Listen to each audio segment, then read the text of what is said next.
왜 오늘날의 사람들을 떠올리면 차갑고 정없고 지치고 아픈 모습이 떠오를까요? 오늘날 고도로 발달한 선진국에서 점점 더 빈번하게 나타나는 신체와 정신적 만성 질환은 중세의 패스트를 연상케 하지만, 현대의 만성 질환은 세균 때문에 생기는 것보다는 자신의 기쁨, 생명력을 아주 오랫동안, 심하게는 몇 년씩 억누르는 삶의 방식이 아주 많은 사람들을 병들게 한다고 게랄트 휘터 박사가 말합니다. 오늘은 독일 아마존 베스트셀러 사랑하지 않으면 아프다를 다루어 보겠습니다. 누군가의 배우자로서 혹은 욕심 많은 부모의 자녀 등 남들이 정해놓은 사회의 기준을 충족하기 위해 우리는 고군분투하고 마음적으로, 신체적으로 병듭니다. 지금도 학교와 직장에서는 물론이고 우리 삶의 모든 영역에서 정상에 서기 위한 끊임없는 경쟁이 진행 중이죠. 이렇게나 모두가 자신을 사랑 없이 대하다 보니 이토록 많은 사람들이 병에 안 걸리곤 못 배기게 됐습니다. 널리 알려진 건강 법칙을 따른다고 해서 반드시 건강을 지키고 혹은 잃어버린 건강을 빨리 회복하는 것도 아닙니다. 그런 구상 중 대부분은 기껏해야 우리에게 주어진 병든 삶을 몇 년 더 견디게 할 뿐이죠. 몇십 년 동안 쉬지 않고 작동하던 기계가 고장나서 그걸 억지로 고치고 다시 일하게 만드는 걸 상상해 보세요. 고통스러운 삶이 그냥 몇 년 더 늘어나기만 한다면 이걸 치료라고 볼 수 있을까요? 자, 그러니 건강하게 살기 위해선 이러한 구상으로부터 해방되어야 한다고 게랄트 휘터 박사는 말합니다. 그러려면 일단 지금까지 우리가 추구해온 복잡하고 병적인 구상들보다 훨씬 더 중요하고 매력적인 것을 발견하거나 기존의 구상에서 새로운 점을 재발견하는 작업이 선행되어야겠죠. 어느 문화권에서든 사람들은 자신이 상상할 수 있는 가장 아름다운 이름을 지어서 그것에 붙였고, 그것이 바로 이 책에서 중점적으로 다룰 요소입니다. 그것은 바로 사랑. 사랑이 중요한 건 누가 모르나 너무 식상하지 않아? 라고 하기엔 이른 게, 여기서 말하는 사랑은 나와 파트너 사이의 사랑뿐만 아닌 나 자신을 포함한 모든 사랑을 의미합니다. 또한 이 책에서 우리가 다룰 내용은 사랑이 아닌 사랑의 부재입니다. 그러면 사랑의 부재가 가져오는 고통이 무엇인지를 볼게요. 그 누구도 처음 태어난 순간 다른 사람들의 보살핌이 없었으면 생존할 수 없었을 겁니다. 심지어 어른이 된 후에도 소위 아웃사이더, 은둔자, 모험가의 성향을 가진 사람들도 결국 어느 정도의 사회 생활을 하며 자랐죠. 집단 생활을 통해 문화, 예절, 의사소통 방법 등을 배우고, 그 과정에서 그 구상에 적합한 사람은 인정을 받고 사회의 구성원이 됩니다. 그렇지 않은 자는 처벌받고 소외돼요. 공동체에서 소외되거나 자기 결정권이 없을 때 뇌의 신경망은 신체적 고통을 받을 때와 똑같은 반응을 보입니다. 어느 단체이든 소속이 되어 있고 그곳에서 인정을 받거나 살아남기 위해 항상 노력하는 우리 모두의 모습이죠. 우리의 가장 큰 고통은 우리가 자신으로부터 분리되었다는, 즉 타인과 함께하는 공동체에 잘 적응하려고 노력하는 중에 자신을 잃어버렸다는 인식으로부터 자란 것이 아닐까라는 질문을 저자는 던집니다.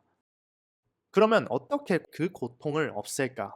상대에게서 사랑이 없어짐으로 느껴지는 고통을 극복하는 가장 좋은 방법은, 애착과 자율에 대한 욕구를 완전히 없애지는 못하겠지만 어느 정도 통제하고 내려놓으며 그에 관련된 새로운 신경망을 만들라 저자는 말합니다. 내가 타인에게 대상으로서 취급되는 데서 벗어나 스스로를 주체로 경험하는 것이 중요하며, 그것을 위해선 먼저 자기가 존엄하다고 확실하게 믿어야 합니다. 자신의 존엄을 인식한 사람은 자신은 물론 타인을 자신의 이익 실현이나 의도를 관철한 대상으로 삼지 않죠. 인간의 존엄은 일반적인 의미의 존엄이 아닌 각 개인이 자기의 일상적 영역에서 자신의 존엄을 지키는 것을 뜻합니다. 어려운 설명을 차차하고 저자는 쉬운 말로 자기 자신을 좀 더 사랑으로 대하라고 제안하고 요구합니다. 자기 자신을 좀 더 사랑하고 자신에게 해로운 것을 하지 않기로 결심하는 순간, 적어도 그 노력을 실천하는 중에는 자기 삶에 대한 주권을 회복하여 주체로 느끼기 때문이죠. 이런 말이 떠오르네요. 한 사람이 세상을 행복하게 만들려 했지만 쉽지 않았어요. 그래서 그 나라를 행복하게 만들려 했지만 그것조차 쉽지 않았고, 그 마을을 행복하게 하려고 했지만 소용이 없었어요. 결국 자기 주변인들을 행복하게 하려 했지만 그것도 실패했고, 결국 그 사람은 자기 본인을 행복하게 하겠다고 결심을 했어요. 저자는 말합니다. 그렇게 결정하고 한 번이라도 시도해보거나 말거나 둘 중 하나다. 그 결정은 오로지 당사자의 몫이다. 다른 사람이 어떻게 하는지와는 아무런 상관이 없다. 하지만 일단 자신을 좀 더 사랑으로 대하기 시작한 사람은 누구나 자신이 조금 더 좋아지는 걸 느낄 것이다. 자신을 사랑하기 시작한 사람은 자신은 물론이고 세상과 그 세상을 함께 살아가는 사람들도 다른 눈으로 보기 시작합니다. 좀 더 애정어린 시각으로 바라보고 이를 경험한 사람은 이후로도 타인과의 공존에 더 깊은 관심과 애정을 쏟으려 노력할 가능성이 아주 높습니다. 그렇게 점점 이어지다 보면 우리 모두가 삶에서 더 많은 기쁨을 누리며 더 건강하고 행복하게 살 수 있을 겁니다. 게랄트 휘터 박사는 주변을 둘러보면 혹시 자신과 자기 삶에 만족하는 것처럼 보이고 자신과 타인을 사랑으로 대하며 자상하고 협조적이며 유달리 병에 잘 걸리지 않는 사람이 있는가? 라는 질문을 합니다. 그리고 그는 말합니다. 나는 그런 사람을 3명 알고 있다. 그리고 놀랍게도 그 셋 모두 현재 우리가 장애인이라 일컫는 사람들이다. 한 명은 하반신이 마비되었고 또 다른 한 명은 태어날 때부터 팔이 없었다. 마지막 한 명은 다운 증후군을 가지고 태어났다.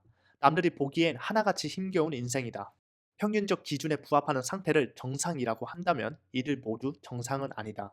하지만 이들은 다른 사람을 인정을 받기 위해 남들보다 더 잘하려고 애쓰는 일반인들의 생활을 살아가지 않는다.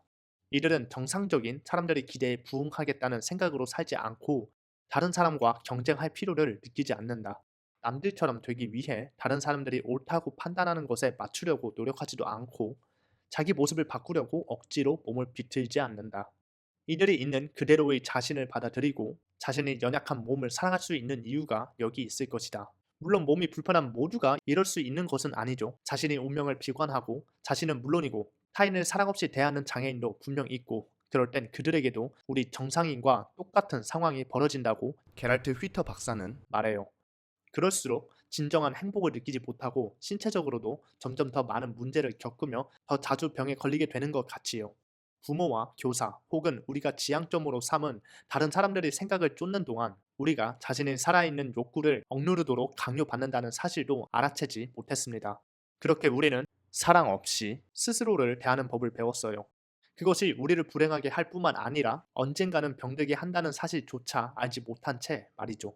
하지만 우리는 이제 그때의 어린아이가 아닌 성인으로서 살면서 수많은 경험을 바탕으로 마침내 스스로 결정할 수 있게 되었습니다. 앞으로도 계속 기존의 구상을 따라서 스스로를 사랑 없이 대할 것인지 아니면 이제부터는 자신을 좀 더 사랑으로 돌볼 것인지는 본인의 선택에 달려 있습니다. 오늘도 시청해주셔서 감사합니다. 다음 영상도 놓치지 않기 위해 구독해주시고 빅티닷컴에 여러분의 후기를 공유해주세요. 그러면 다음 편에 뵙겠습니다.